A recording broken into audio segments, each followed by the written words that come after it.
If y'all remember last week's video, the Lavender Ridge Farm, I was originally supposed to stay at a cattle cabin tiny house.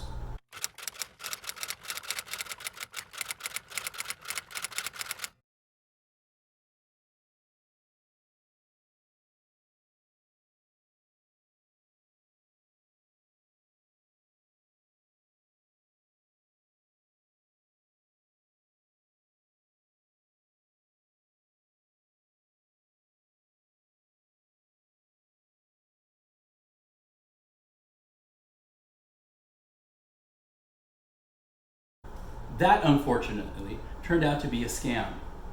I rented the place through Airbnb. Great reviews, hear a lot of good things about Airbnb. So this is not Airbnb's fault. I'm sure they have thousands and thousands of hosts that are on their site and they just never know who's gonna be the bad seed.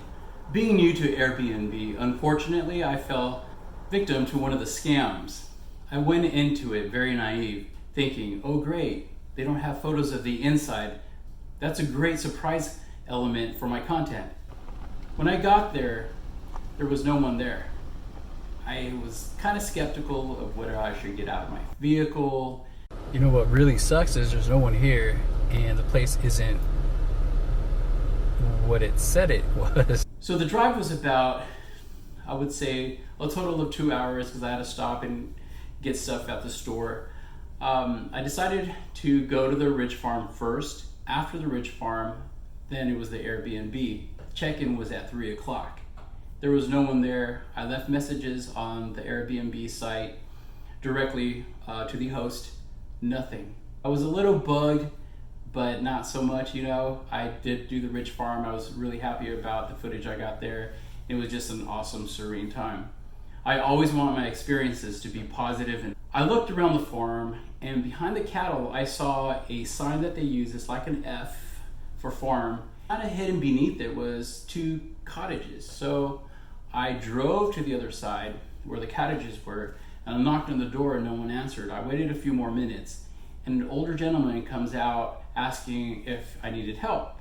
And I told him, yes, I'm here for your Airbnb rental. I was waiting outside and sent you guys a few messages. I didn't hear back from you, so I decided to come knock.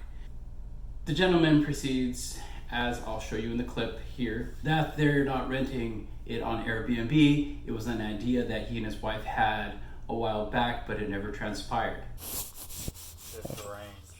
Okay, so the Airbnb is not operating? No. Oh, okay, gotcha. Okay.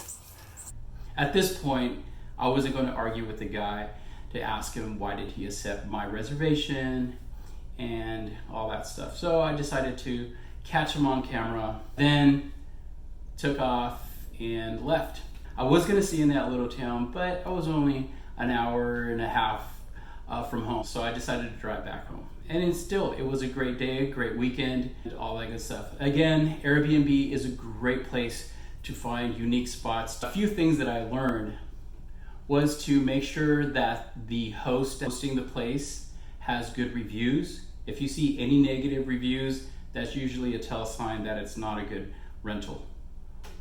Another warning sign is if they don't have photographs of the inside of the place. Even though we want to be surprised by the inside, we should always make sure that there are photos.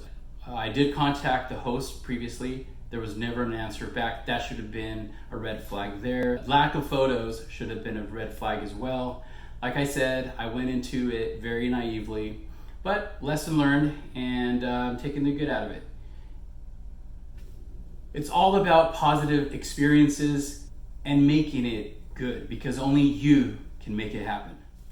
I also want to thank all my subscribers that I've had within the past month. My channel is new, and I really appreciate all the smash on my videos. Thank you so much. I really appreciate you. Only you can make it happen, and I love creating content. I love sharing it with the world, and if you like what you see, go ahead and push that subscribe button and smash that like button if you like the content.